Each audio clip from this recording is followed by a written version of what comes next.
Memahami genetika dan pewarisan sifat merupakan hal yang sangat penting karena berkaitan langsung dengan sebagai aspek kehidupan manusia. Genetika memungkinkan kita memahami bagaimana sifat-sifat fisik dan biologis diturunkan dari satu generasi ke generasi berikutnya.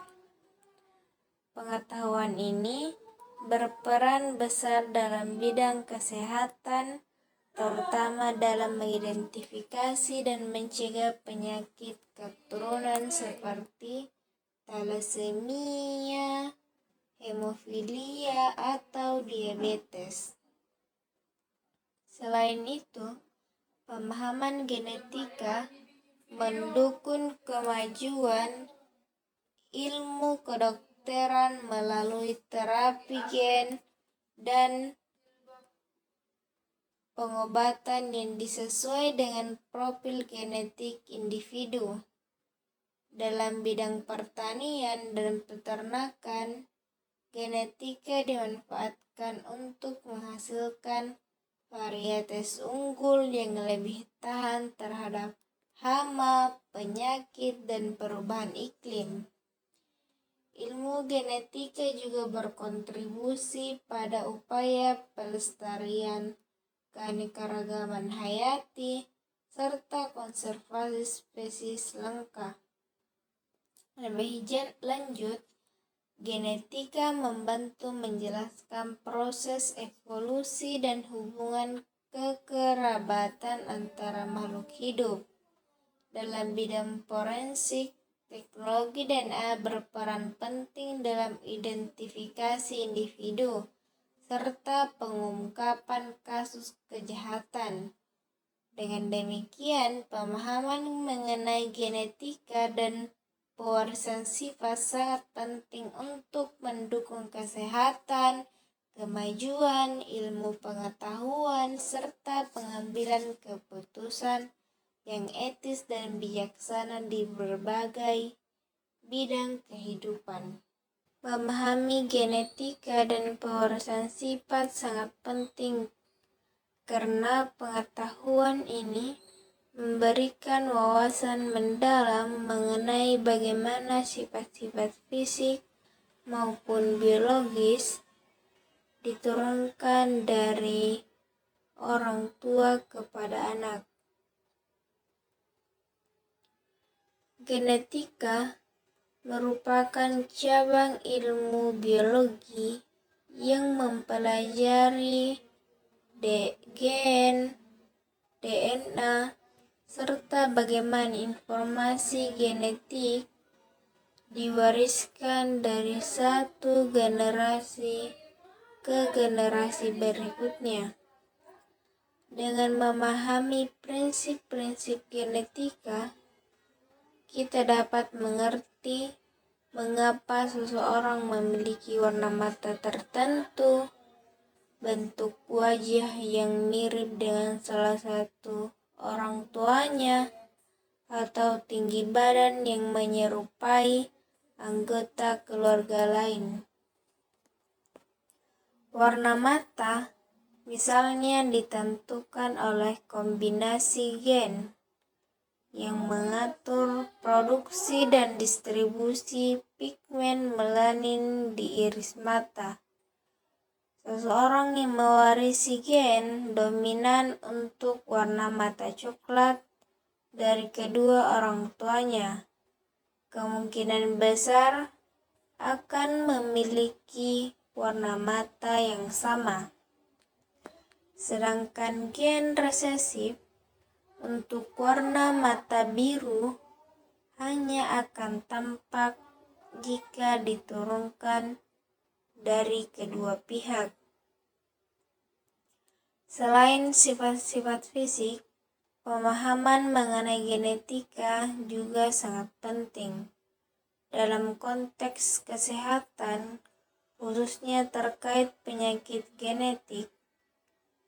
Penyakit seperti thalassemia, hemofilia, dan beberapa jenis kanker dapat diwariskan dari orang tua kepada anak melalui gen yang mengalami mutasi. Dengan mengetahui riwayat genetik dalam keluarga, seseorang dapat melakukan langkah pencegahan atau deteksi dini terhadap risiko penyakit tersebut. Misalnya, pasangan yang hendak menikah dapat melakukan konseling genetik untuk mengetahui kemungkinan mereka menurunkan penyakit tertentu kepada keturunannya. Dalam dunia medis, informasi genetik ini juga berguna untuk menentukan pengobatan yang paling sesuai bagi individu berdasarkan profil genetiknya. Suatu pendekatan yang dikenal sebagai pengobatan presisi atau precision medicine.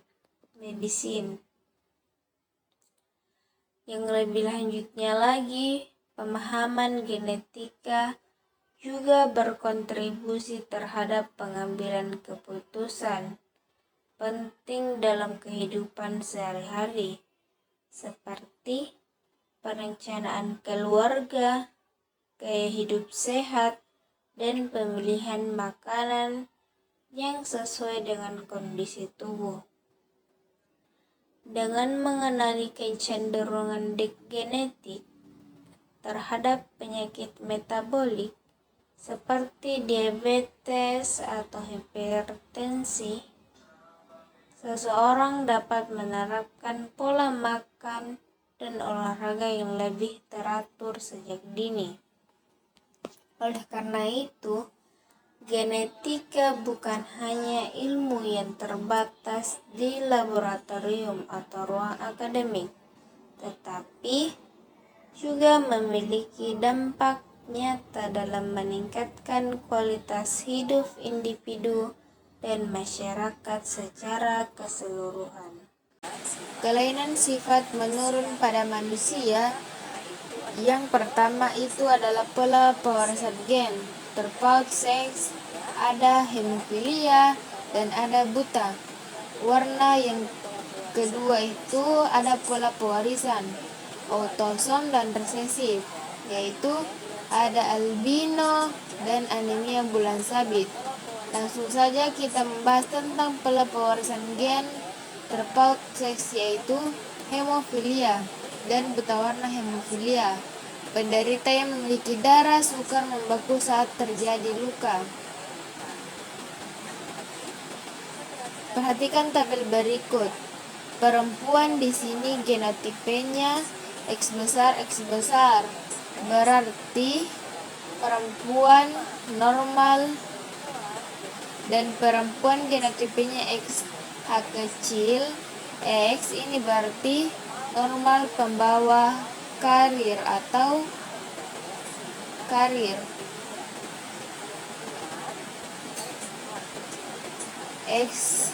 H kecil berarti perempuan penderita hemofilia atau letal. Laki-laki X besar Y besar, fenotipenya yaitu normal, dan X besar H kecil yaitu penderita hemofilia.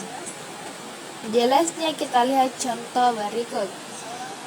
Seorang perempuan karir menikah dengan laki-laki penderita hemofilia. Berapakah persentase kemungkinan anak yang lahir normal?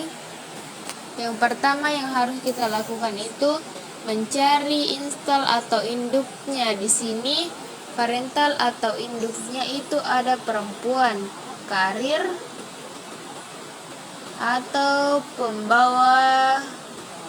pembawa dan laki-laki penderita hemofilia, berarti Untuk parentalnya perempuan karir itu X, H kecil, dan X besar. Dan laki-laki penderita hemofilia itu X, H kecil, dan Y. Setelah kita menentukan parental, kita akan menentukan gamet.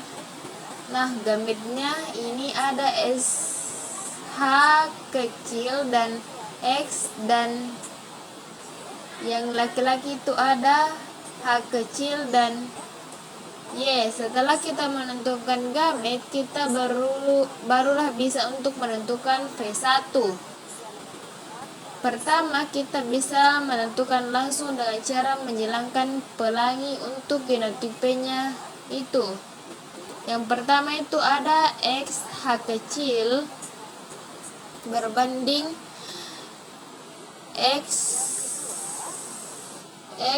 H kecil Y,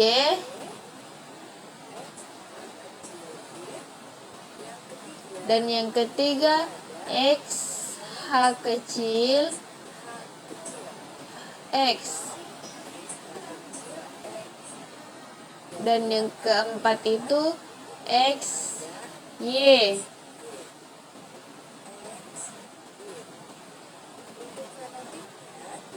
Untuk fenotipnya kita jabarkan dari genotip. Untuk SH kecil itu berarti hemofilia, dan untuk XH kecil Y berarti itu hemofilia, dan untuk XH kecil X besar itu normal karir, dan untuk X Y besar dan Y besar itu normal. Persentase yaitu yang normal ada 2, perempuan dan laki-laki, maka 2/4 dikali 100% sama dengan 50%, yang memungkinkan anaknya akan lahir normal, tapi ada yang karir atau pembawa sifat keturunan. Yang kedua, dari kelainan pola terpaut. Seks itu ada buta warna, dan buta warna itu kita tidak bisa membedakan warna. Jika hanya sebagian warna berarti itu buta warna parsial. Jika tidak bisa membedakan keseluruhan warna itu berarti buta warna total. Adik-adik bisa lihat ya, di sini salah satu contoh untuk tes buta warna. Untuk lingkaran yang pertama ini kita lihat ada angka 8 ya, dan yang kedua ini kita lihat ada angka 12, dan lingkaran ketiga kita lihat ada di sini angka 9. Untuk tes buta warna kita bisa melihat angka-angka di dalam warna seperti yang terlihat dari gambar tersebut. Sebelum contoh soal, kita perhatikan tabel berikut.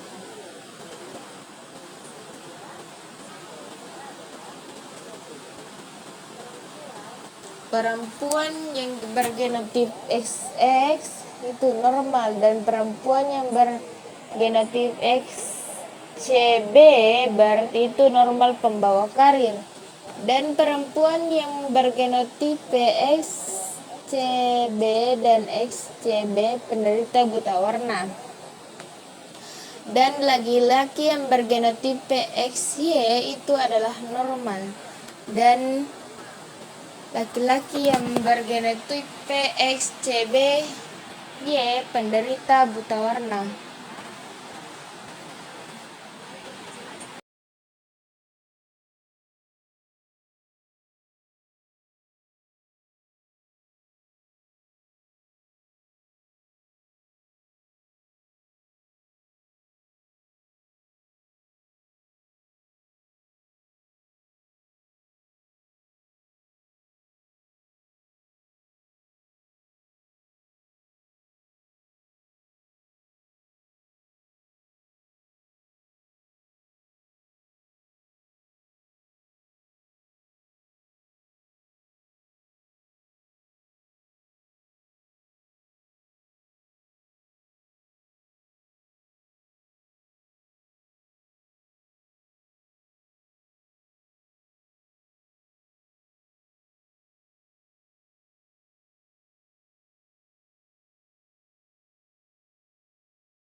Selanjutnya, kelainan pola pewarisan albino.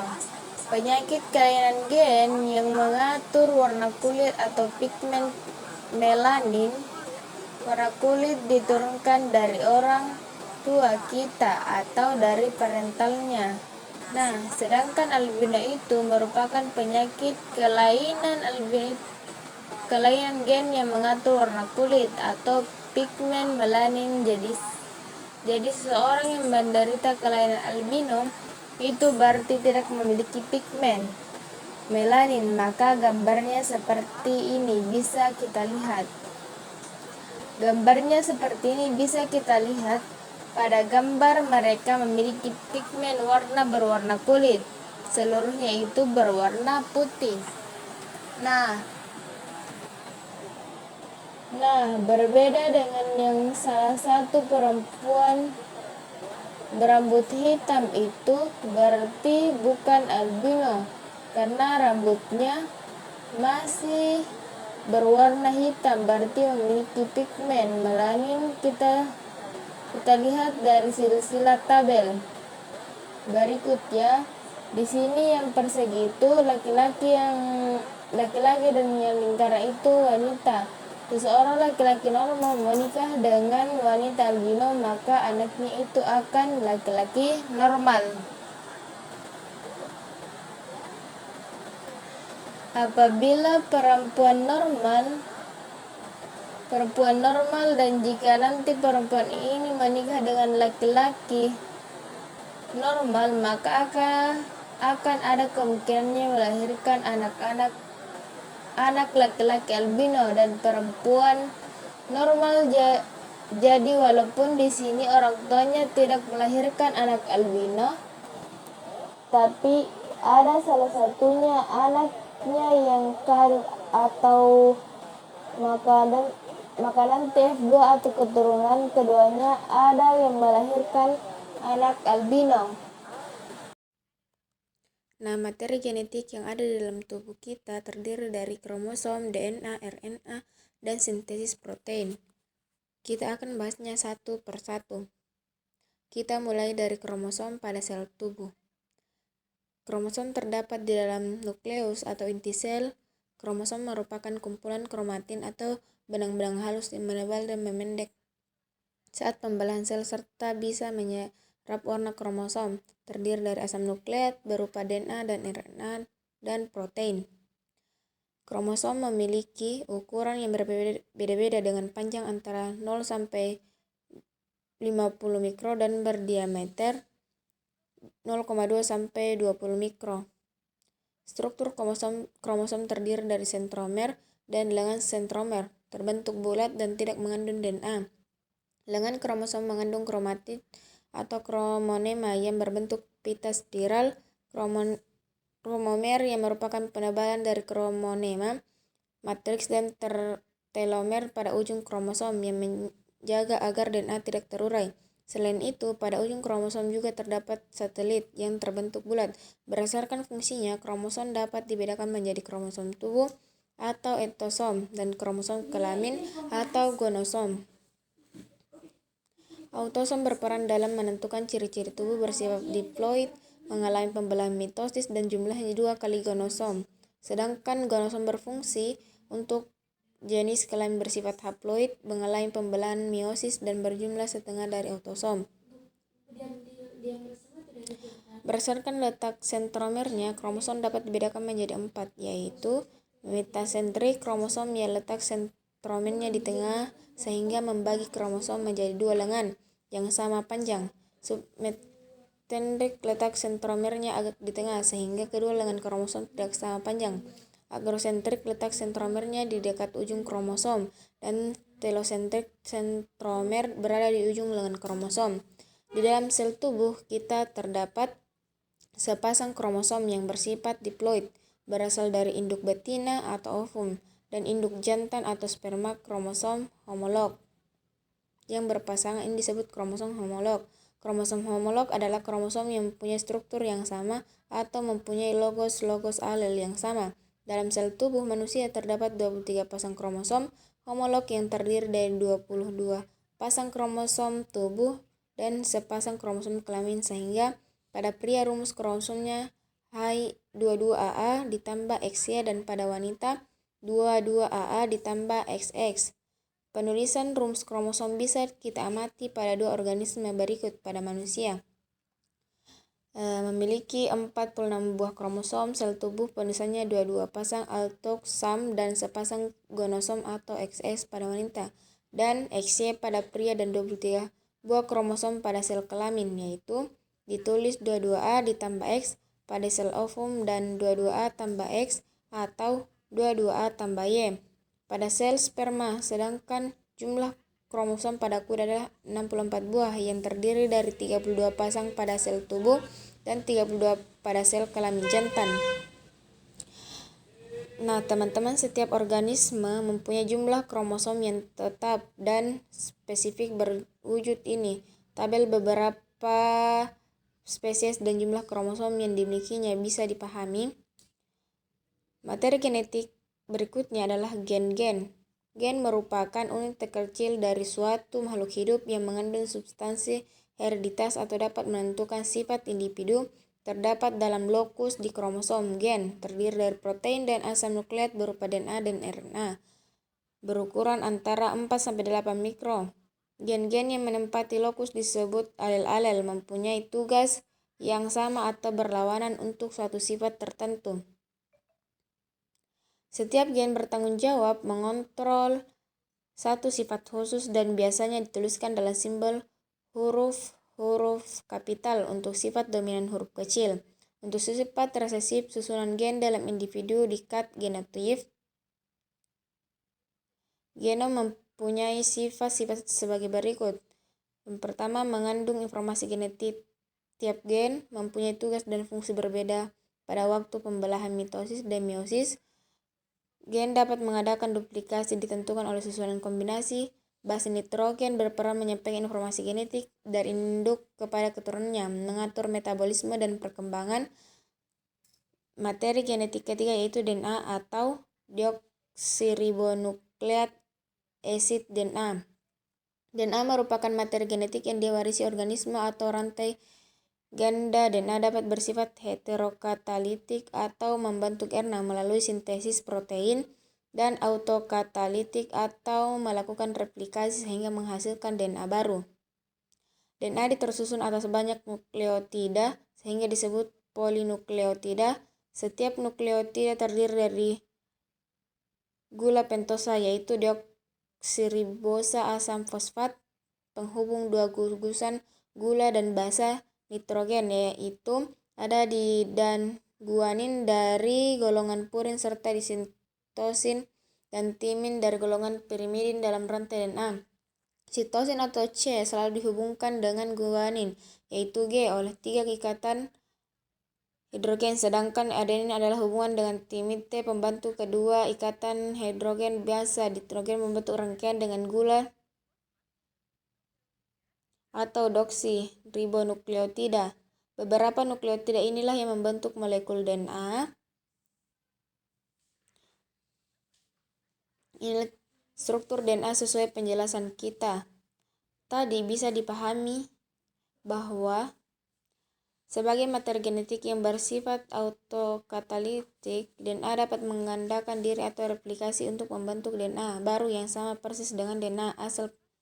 Proses replikasi ini berlangsung pada sel-sel muda saat interfase pada pembelahan mitosis. Replikasi DNA terdiri dari 3 jenis yaitu replikasi konservatif, bentuk rantai double helix dan alamat tetap dan menghasilkan rantai double helix baru. Replikasi semi-konservatif double helix DNA lama memisahkan diri dan setiap pita tunggal mencetak pasangannya. Replikasi diversif rantai double helix DNA terputus-putus membentuk segmen-segmen tersebut akan membentuk segmen baru yang akan bergabung dengan segmen lama untuk membentuk DNA baru. Proses replikasi DNA melibatkan beberapa enzim yaitu enzim ligase menyambung rantai tunggal DNA yang baru, terbentuk polimerase, menggabungkan rantai-rantai monukleotida untuk membentuk DNA baru, dan enzim replikasi berperan untuk mempermudah membuka rantai ganda DNA atau polinukleotida menjadi dua buah rantai tunggal monokleotida.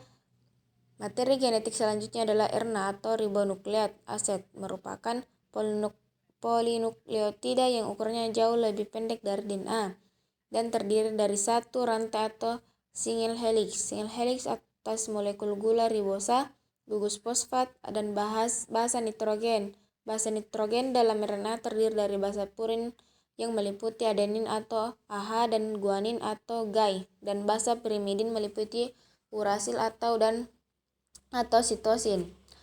Berdasarkan tempat dan fungsinya, RNA dibedakan menjadi 3 macam, yaitu RNA duta disebut juga messenger atau mRNA, merupakan penghubung DNA dengan protein berperan membawa kode genetik dari DNA ke ribosom berupa triple basa atau disebut juga kodon RNA ribosom atau RNA-RE, merupakan RNA terbanyak sekitar 80% dari RNA yang dikandung oleh suatu sel.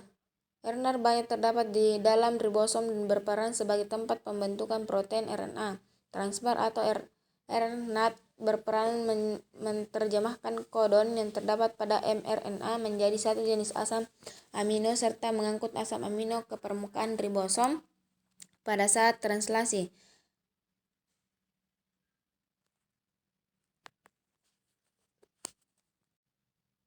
Dan materi genetik terakhir adalah sintesis protein. Sintesis protein adalah penerjemahan gen atau DNA menjadi RNA hingga terbentuk rantai ini melalui proses transkripsi dan translasi.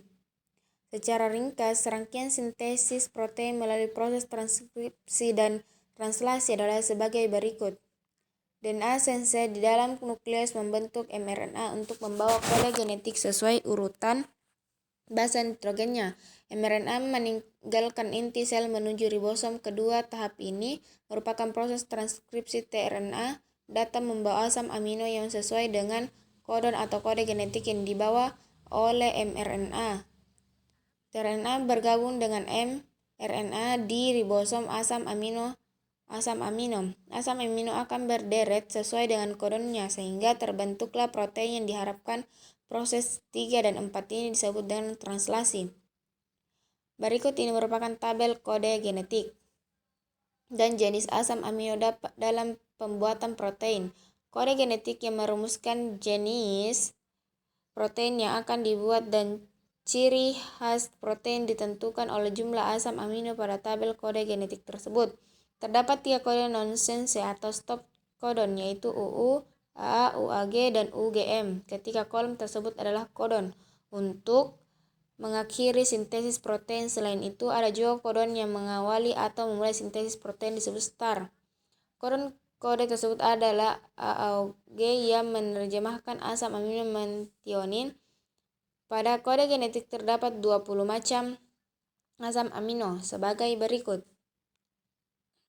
Untuk menerjemahkan kode genetik DNA menjadi asam amino, kita perlu memahami sifat-sifat DNA dan RNA memiliki dua untaian yang bersifat antiparalel. Dikatakan antiparalel karena DNA bersifat sejajar atau paralel namun arahnya saling berlawanan. DNA dan RNA memiliki ujung 5 akses dan 3 akses berdasarkan posisi gugus fosfat yang terletak di urutan atom karbon pada gula. Deoksiribosa atau ribosa DNA sense adalah untaian DNA dengan arah 5 akses.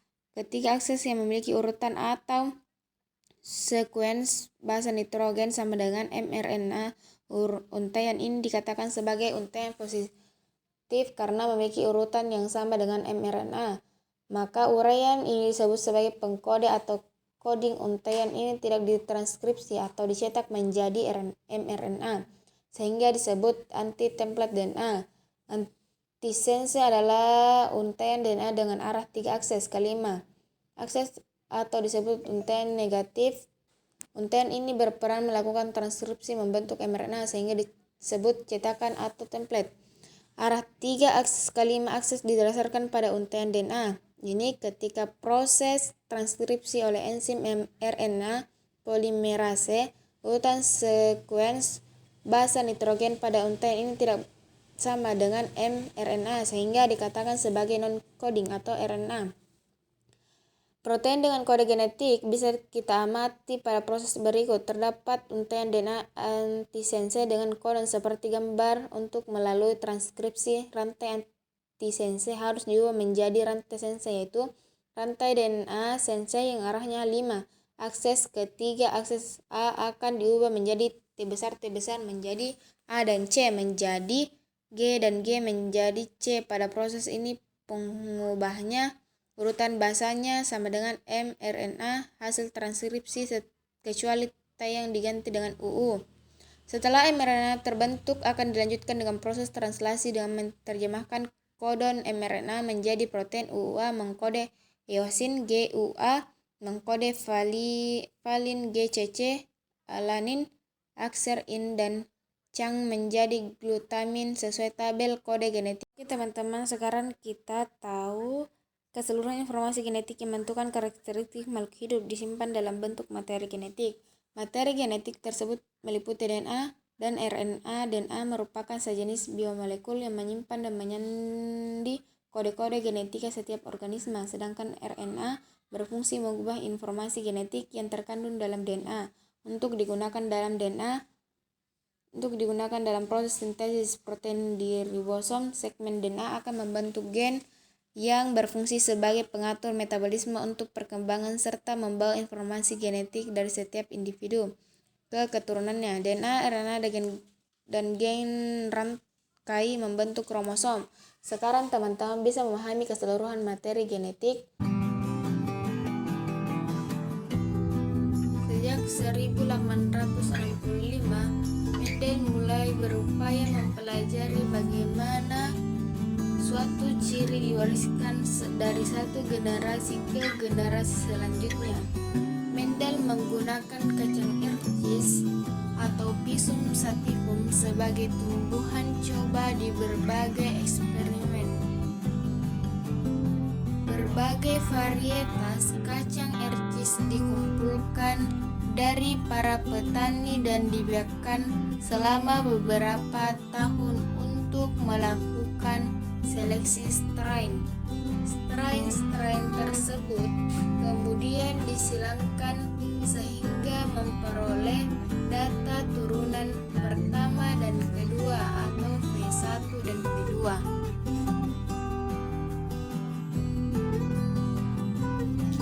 Generasi P1 disilangkan.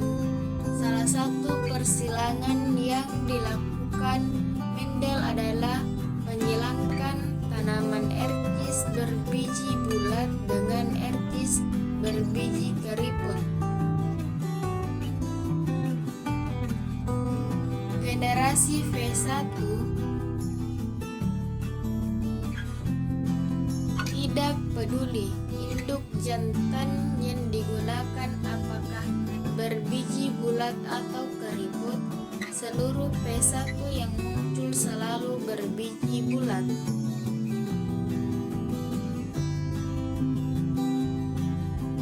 Memperhatikan ciri bentuk biji pada P1.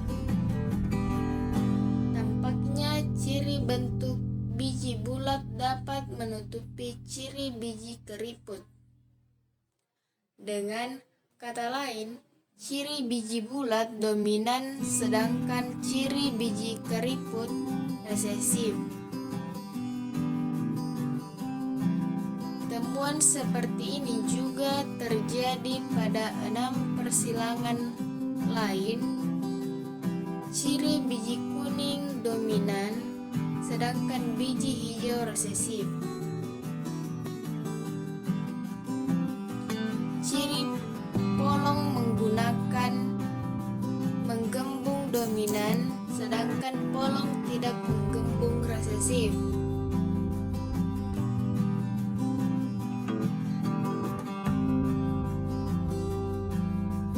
Ciri polong hijau dominan sedangkan polong kuning resesif.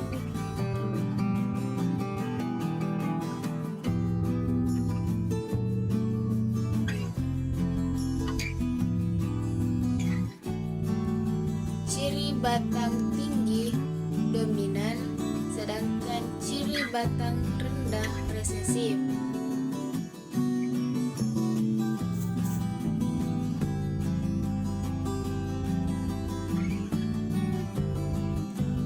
Hingga ciri bunga aksial dominan sedangkan bunga terminal resesif.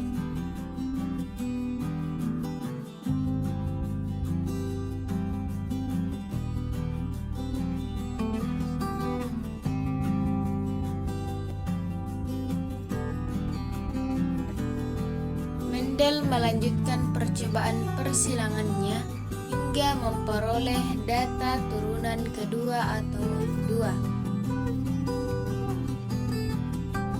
Untuk memperoleh data V2, Mendel melakukan persilangan sesama V1.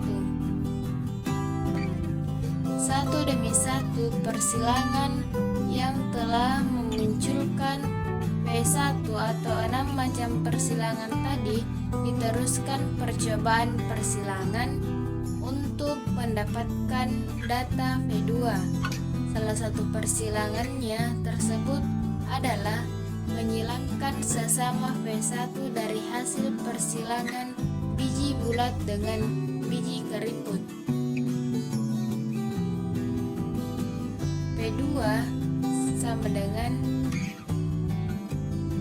seperti yang dijelaskan tadi, V1 hasil persilangan antara biji bulat dengan biji keriput, seluruhnya berbiji bulat.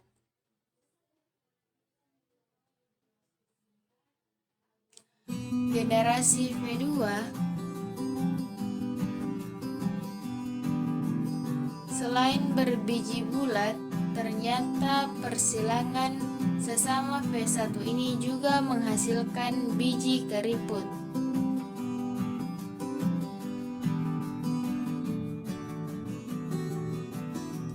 Rasio biji bulat dengan biji keriput selalu mendekati 3:1. Berdasarkan pada temuan-temuan tersebut, Mendel mengajukan dua hipotesis berikut. Generasi V1, faktor pertama, karakter berbiji, warna biji, ukuran tanaman, dan karakter lainnya yang dimiliki oleh artis ditentukan oleh faktor. Generasi V1, faktor diturunkan dari satu generasi ke generasi selanjutnya melalui gamet.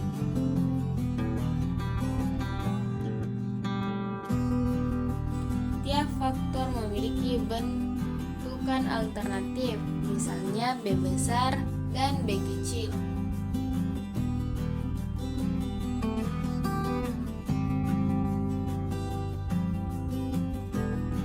Setiap karakter dikontrol oleh dua faktor.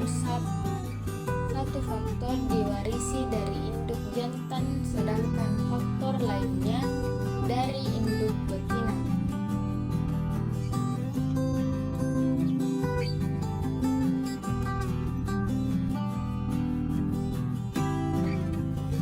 Didasarkan pada temuan data V1 yang memperlihatkan adanya ciri yang dapat menutupi ciri lainnya, misalnya bulat menutupi keriput, Mendel menyimpulkan bahwa pada individu heterozigot, individu yang memiliki dua macam alel, satu alel dominan sedangkan alel lainnya resesif.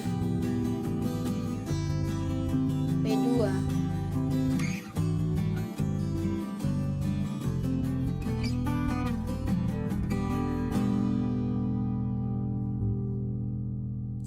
Munculnya ciri resesif pada data V2, misal kemunculan biji keriput, berkaitan dengan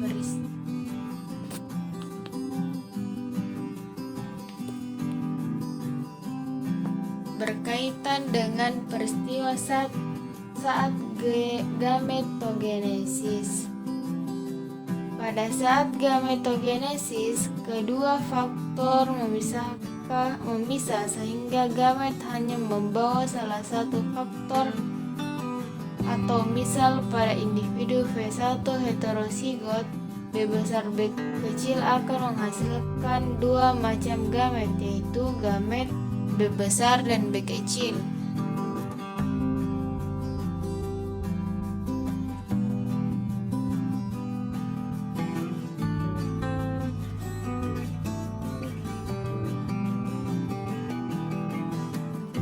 Karena terbentuk gamet B kecil di P2, jantan maupun betina, maka fertilisasi sesama gamet yang membawa alel B kecil dapat terjadi.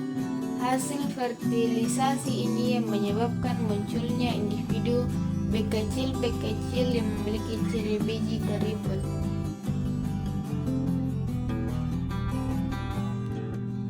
Peristiwa memisahnya pasangan alel selama gametogenesis inilah yang dikenal sebagai hukum Mendel I.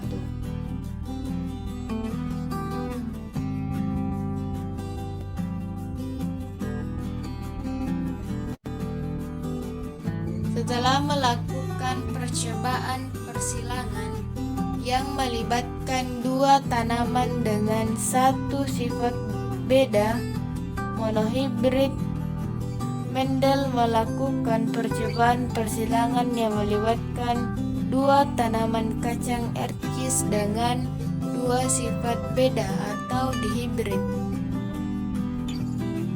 Salah satu persilangan yang Mendel lakukan adalah menyilangkan kacang ercis jantan berbiji bulat kuning dengan kacang ercis betina berbiji keriput hijau.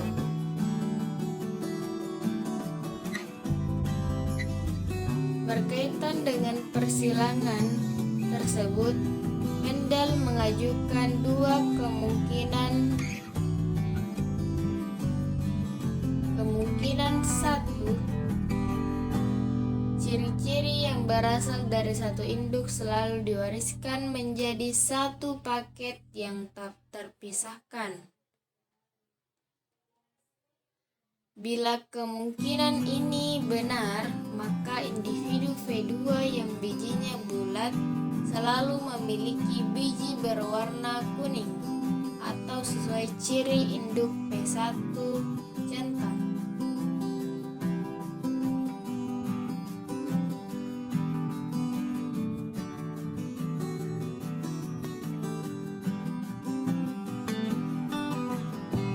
Kemungkinan 2, ciri-ciri yang berasal dari satu induk akan diwariskan secara bebas satu sama lain. Bila kemungkinan ini benar, maka individu V2 yang bijinya bulat dapat saja berwarna kuning ataupun hijau. Individu V2 yang berbiji keriput pun dapat saja berwarna kuning maupun hijau.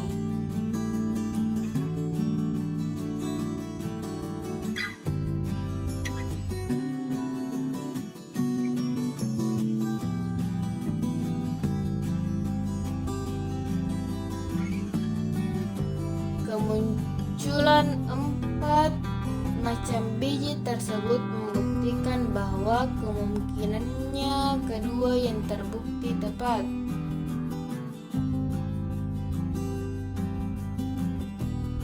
Data hasil persilangan itu pun memperlihatkan rasio V2 yang mendekati 9:3:1.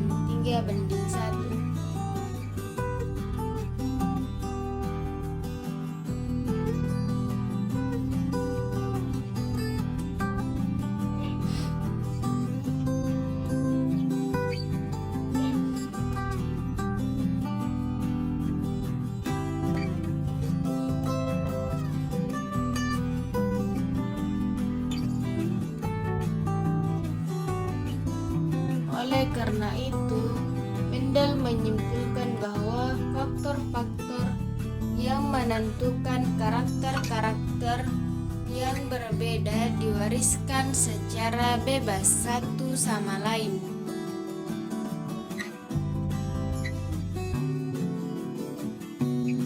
Kesimpulan inilah yang dikenal dengan hukum Mendel II.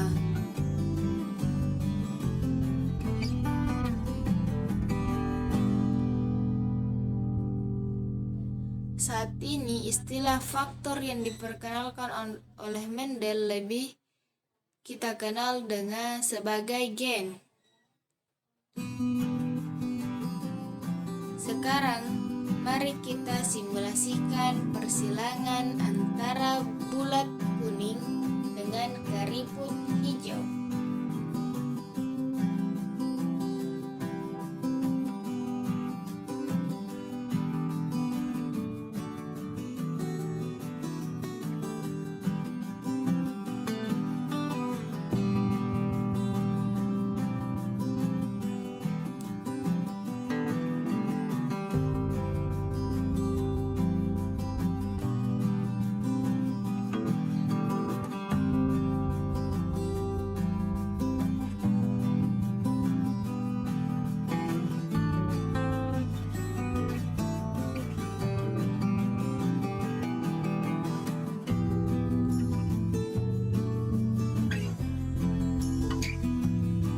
P1 sama dengan bulat kuning disilangkan dengan keriput hijau menghasilkan B besar, K besar, K besar, dan B kecil, dan K kecil.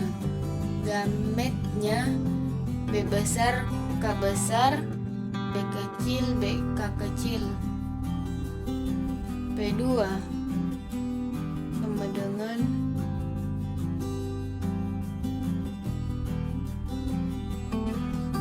bulat kuning disilangkan dengan bulat kuning,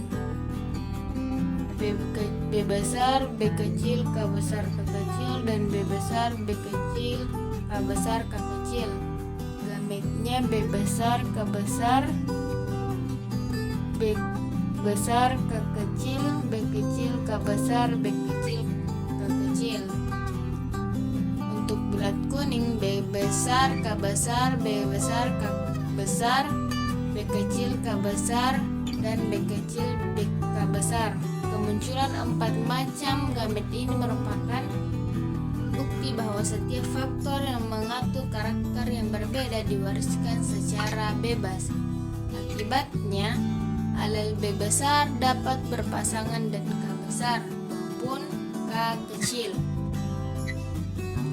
Begitu pula alel B dapat berpasangan dengan K besar maupun K kecil. P2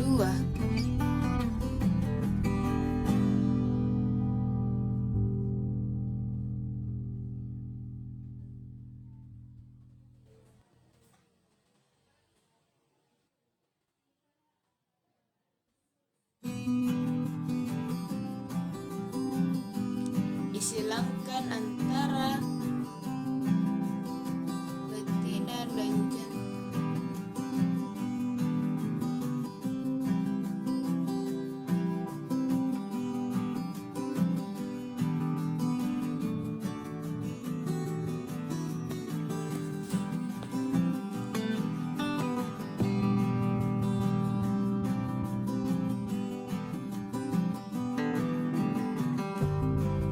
Didasarkan pada diagram Pandet tersebut, maka rasio ciri biji yang dihasilkan pada data V2 adalah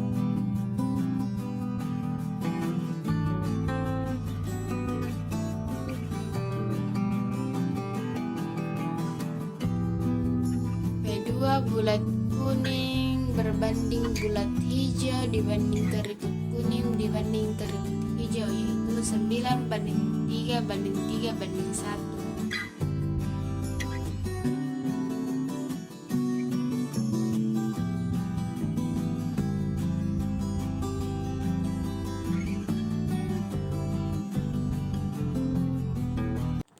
Jadi kesimpulan yang dapat kita ambil adalah materi mengenai imitasi perbandingan genetik dan kebakaan memberikan pemahaman yang mendalam tentang bagaimana sifat-sifat makhluk hidup diturunkan serta bagaimana individu dapat meniru perilaku atau karakteristik tertentu dari lingkungannya. Imitasi merujuk pada proses peniruan yang terjadi baik secara sadar maupun tidak sadar dan berperan penting dalam perkembangan sosial dan perilaku individu, terutama pada manusia. Sementara itu, perbandingan genetik merupakan kajian yang membandingkan struktur dan susunan gen antara individu maupun antar spesies yang dapat digunakan untuk mengetahui hubungan kekerabatan, memahami evolusi, mengidentifikasi penyakit genetik, hingga mengembangkan terapi berbasis gen. Kebakaan atau hereditas menjelaskan bagaimana sifat-sifat biologis diturunkan dari orang tua kepada keturunannya melalui gen yang membawa informasi genetik dalam bentuk DNA. Pengetahuan tentang kebakaan sangat penting untuk memahami risiko penyakit keturunan, menentukan pelaporisan sifat, serta mengembangkan teknologi genetika dalam bidang kedokteran dan pertanian. Dalam era modern yang ditandai oleh kemajuan pesat di bidang bioteknologi dan genetika, pentingnya etika dan kesadaran genetika menjadi semakin menonjol. Teknologi seperti rekayasa genetika, terapi gen, dan modifikasi genetik pada organisme membuka peluang besar dalam meningkatkan kualitas hidup manusia. Namun, penggunaan teknologi ini juga menimbulkan tantangan etis seperti penyalahgunaan informasi genetik, diskriminasi berdasarkan gen, dan potensi manipulasi genetika yang melampaui batas kemanusiaan. Oleh karena itu, masyarakat perlu memiliki pemahaman yang baik tidak hanya tentang aspek ilmiah genetika, tetapi juga mengenai implikasi sosial, moral, dan hukum dari penerapannya. Memahami genetika dan pewarisan sifat sangat penting karena pengetahuan ini memberikan wawasan mendalam mengenai bagaimana sifat-sifat fisik maupun biologis diturunkan dari orang tua kepada anak.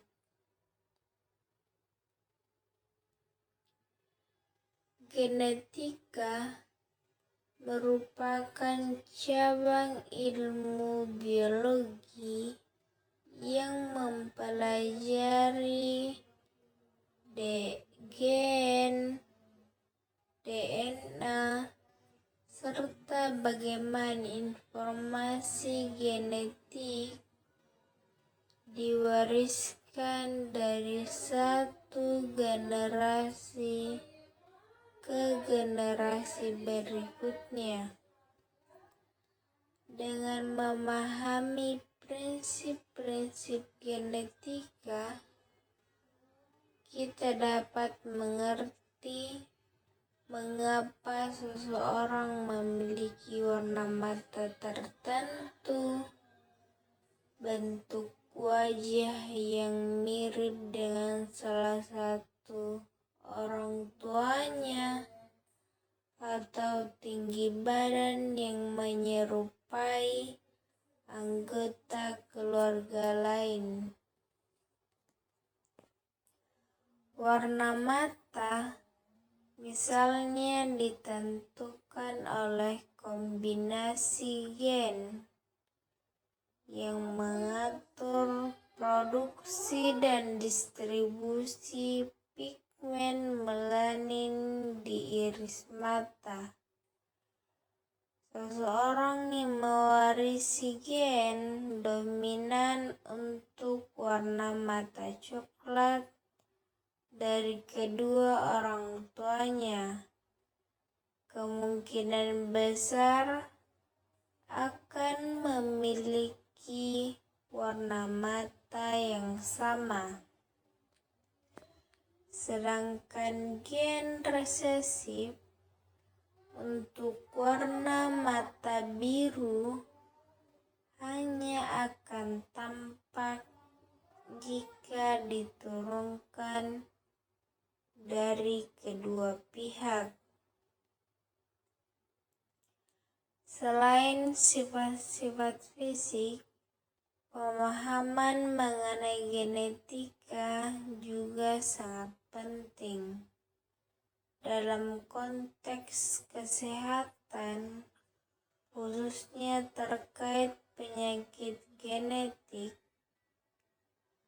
Penyakit seperti thalassemia, hemofilia, dan beberapa jenis kanker dapat diwariskan dari orang tua kepada anak melalui gen yang mengalami mutasi. Dengan mengetahui riwayat genetik dalam keluarga, seseorang dapat melakukan langkah pencegahan atau deteksi dini terhadap risiko penyakit tersebut. Misalnya, pasangan yang hendak menikah dapat melakukan konseling genetik untuk mengetahui kemungkinan mereka menurunkan penyakit tertentu kepada keturunannya. Dalam dunia medis, informasi genetik ini juga berguna untuk menentukan pengobatan yang paling sesuai bagi individu berdasarkan profil genetiknya. Suatu pendekatan yang dikenal sebagai pengobatan presisi atau precision medicine.